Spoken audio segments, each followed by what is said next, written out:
Hello, hello. Welcome to the first episode of the Dun Dun Fitness podcast. My name is Megan. I'm your host. I am the health and wellness coach here at Dun Dun, and I'm so excited to bring you today's topic. Today, we're diving into protein. And I know that protein is a little bit of a buzzword in the fitness and nutrition space.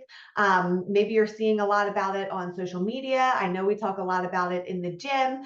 Some of you might be like, "Ugh, I've heard enough about protein already," right? But I encourage you to stick with me here because really, no matter where you are on your fitness journey, whether you're someone who is looking for body composition change or wanting to lose weight, or you're someone who is relatively happy with their weight and their body size, and you just come to the gym as more of like a lifestyle thing, no matter what, having a diet that focuses on protein and really making sure that we're getting enough protein is going to be really helpful no matter where you are or what your goals are. So why do we focus so much on protein intake?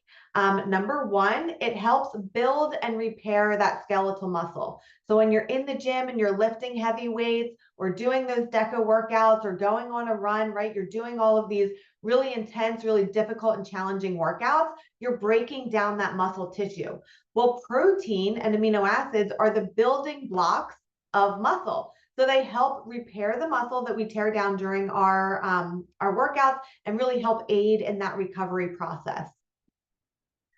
Protein and muscle also helps contribute to fat loss. So again, if you're someone who's looking to lose weight or just recomp their body, having a protein forward diet can really be helpful in that sense.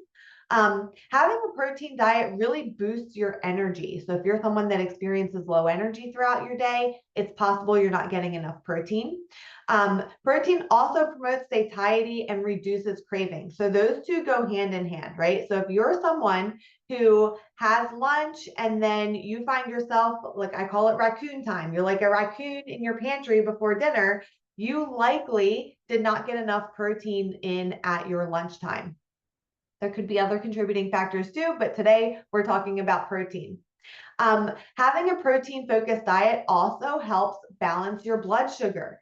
This is not just important if you are diabetic or pre-diabetic, right? We all experience blood sugar waves, up and downs all day long. That's normal, right? Our blood sugar should rise and fall depending on what we're eating. It's a natural body response, right? However, when our blood sugar rises too fast and crashes too hard, too often, that can create some other issues as well, right? So we really want to make sure that no matter what, whether we have this pre-diabetes or diabetes, we're really maintaining balanced blood sugar levels throughout our day and really overall.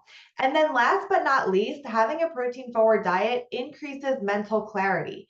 Honestly, there are a lot of other pros to having a protein forward diet, but these are the ones that I think speak most to our community here at Dun Dun. So if you're not someone that tracks your calories or tracks your macros or measures your food, you might be thinking, well, how do I even know if I'm getting enough protein, right? And that can be a tricky question because it's hard, right? If we're not tracking and measuring everything, it is difficult to know if we're getting enough. But I can promise you, if you are someone who regularly skips meals, you are not getting enough protein in your day, right? If you're someone that has coffee for breakfast, if you're someone that gets busy at work and works through lunch, I can promise you, you are not getting enough protein in your day. If you are someone that eats breakfast, but you have 2 eggs and a piece of toast, again, you're probably not getting enough protein in your day because even though eggs have protein in them, 2 eggs is not near enough for most adults for what they would need in their morning if they're going to have the same amount of protein at every meal each day, okay? And then last but not least, if you're having entire meals that don't have a protein focus, like for example, a lot of you will have a salad for lunch and you may or may not have chicken, but if you do have chicken, it's like maybe one tenderloins worth of chicken, right?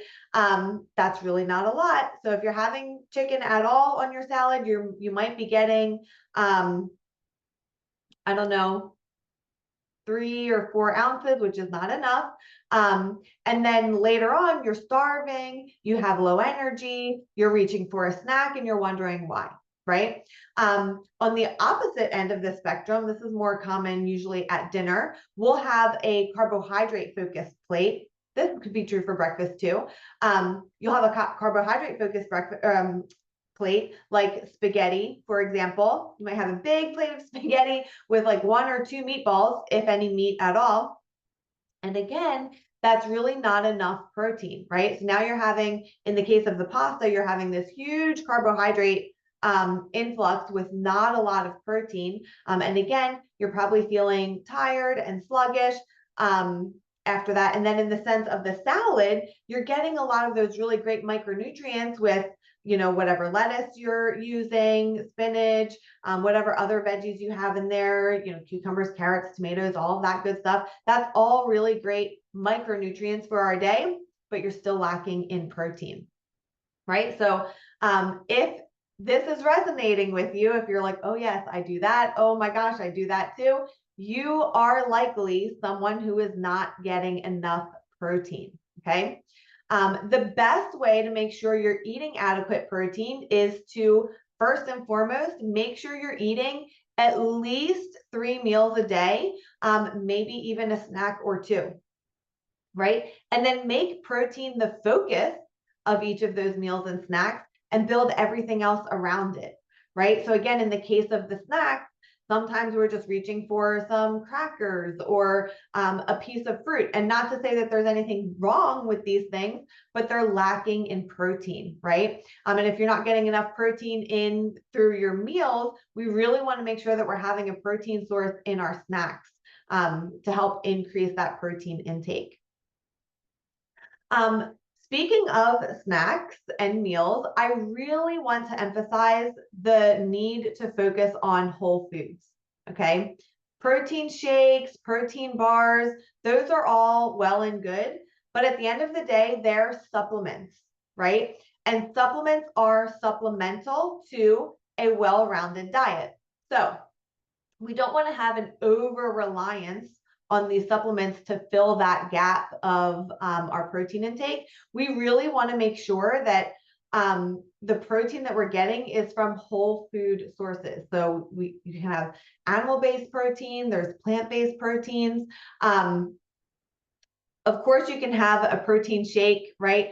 Of course, you can have a protein bar if that's something that's going to be convenient for you, if you're out of the, you know, out running errands or whatever, and that's going to stop you from running through a drive-through, for example. Of course, that would be a better option. However, again, like I mentioned, we want to make sure that we're having more whole foods and not having an over-reliance on these supplements. In addition to that, because protein is such a buzzword right now in the fitness and health space, when you go to the grocery store, you'll notice high protein wrap, high protein bread, high protein pretzels, right? They're taking all of our regular carbohydrate filled staples and snacks, and they're adding a bunch of protein. Here's the deal. For some of these things, I have noticed that if you take the regular one, I noticed this with the protein wrap recently. I took a regular tortilla wrap and a high protein tortilla wrap. And the high protein tortilla wrap really only had like 1 or 2 more grams of protein than the regular one, but it was more expensive. It didn't really taste as good. And at the end of the day, it had a whole bunch of other ingredients. It included more whey protein because that's usually what they're adding, right? They're using some sort of supplement to increase the protein requirement for each of these foods. So I just want you to be aware of that. Don't fall for the marketing. Really do your research, look at the food labels, compare the high protein option to the regular option and see, you know, you might decide for you the high protein option is a better choice. It's personal, but I just want you to be aware and just not fall for the marketing. Where are we? Okay, I'm kind of running through all of these things.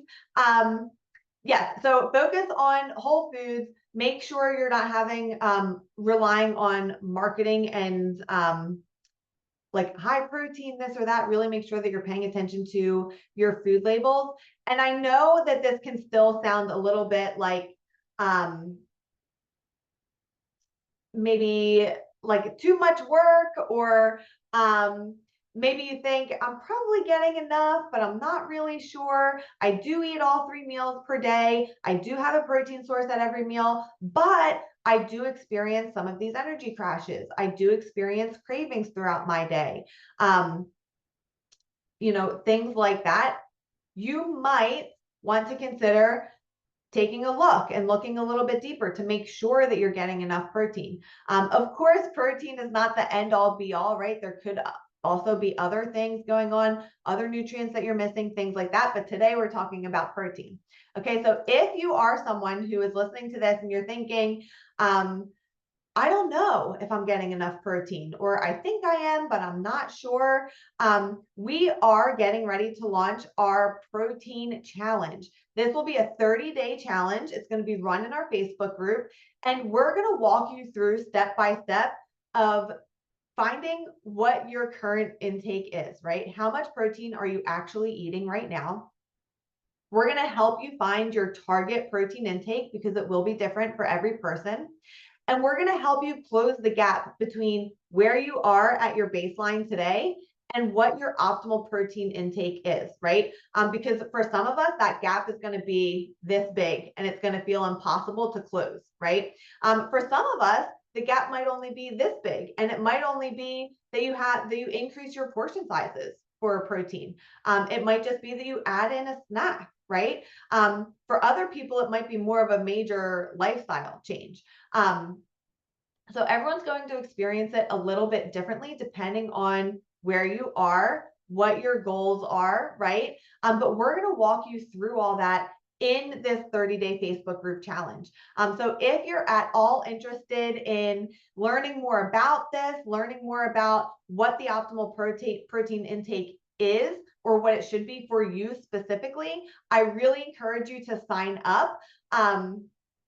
There should be a link in the show notes here to sign up if you're listening to this in real time. If you're listening to this, beyond April of 2025, we might have something else for you. So go ahead and reach out to the gym. But other than that, I hope you all have a great rest of your day. Let's up that protein intake this week and see how different we feel.